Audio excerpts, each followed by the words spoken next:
Picture yourself sealed inside a small closet. A servant pushes a full pound of flour through a hole, creating a thick cloud of white dust. Surrounded by pastel shades and heavy perfumes, this ritual broadcasted absolute wealth and spotless cleanliness. But beneath the fragrance and the fashion, this visual language was built on a series of royal insecurities and medical emergencies. The shift started with the monarchy. King Louis XIV of France began losing his hair when he was only 17 years old. To prevent a retreating hairline from weakening the image of the crown, he hired 48 wig makers to assemble towers of false curls. At the same time, Europe was struggling with a massive syphilis epidemic. A primary sign of the disease was patchy hair loss and sores. A full wig provided the elite with a way to hide these symptoms behind a facade of health and status. What began as a tool for concealment soon became the standard of beauty, effectively braiding high fashion together with a deep societal fear of disease.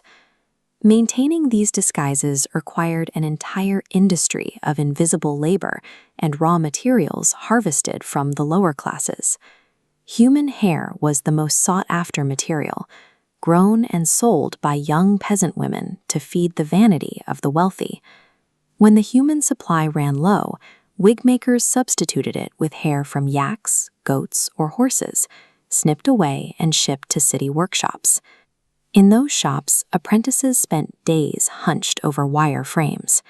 A skilled worker was expected to tie around 20 identical, microscopic knots every single minute to build just one of these complex pieces.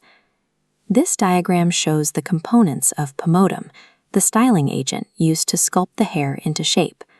A typical recipe called for 1 pound of mutton suet mixed with 1 pound of pig fat. To cover the stench of the grease, makers stirred in 16 apples boiled in rosewater along with fragrant orris root. The structural integrity of an aristocratic wig rested entirely on animal slaughter and the physical exploitation of the rural poor. Inside an 18th century ballroom, hundreds of guests were packed together for hours under the heat of 1,000 burning wax candles. The warmth of the room caused the animal fat in the hair to break down. Within days, the thick grease smeared into the wig would turn rancid, rotting slowly against the wearer's skin. This layer of warm, spoiling fat became a literal ecosystem. Towering hairstyles were frequently infested with lice and fleas that bred inside the curls, hidden by the perfumes of lavender and jasmine. To manage the vermin, aristocrats often shaved their natural heads completely bald. A smooth scalp was easier to keep clean, and when the infestation in the wig became unbearable, the entire hairpiece could be removed and dropped into boiling water to kill the parasites. The powdered wig functioned as a practical solution to a world crawling with insects, providing a removable layer of hair that allowed the wearer to keep their actual head scrubbed and bare. The finishing touch for any wig was the white powder, typically made from ground wheat flour or starch. The grandest estates had dedicated powdering rooms, where up to 2 pounds of edible flour were used in a single dressing. But in the 1790s, Europe was facing a series of harvest failures. Bread prices rose beyond what ordinary families could pay, leading to widespread hunger and rioting in the streets. This chart compares the usage of that flour. On one side is the 2 pounds of wheat used to whiten a single noble's wig.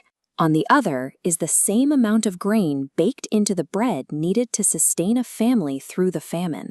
At a time when flour was a matter of survival, the powdered wig became a public statement that elite vanity was more important than the lives of the poor.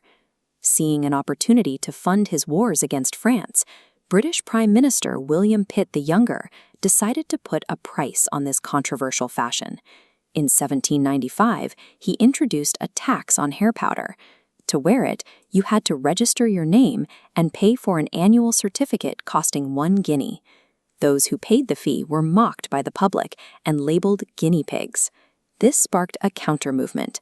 Groups like the Crop Club emerged, made up of young men who cut their hair short and refused powder entirely. For them, a bare head was a political statement of solidarity with the hungry. The fashion collapsed almost instantly. The number of people paying for powder certificates fell from nearly 200,000 to under 47,000 in less than 20 years, effectively ending a century-long trend. The collapse of the powdered wig shows how quickly the visual symbols of a society can be dismantled when their cost to human survival becomes impossible to ignore. Beauty standards are never separate from the resources they consume.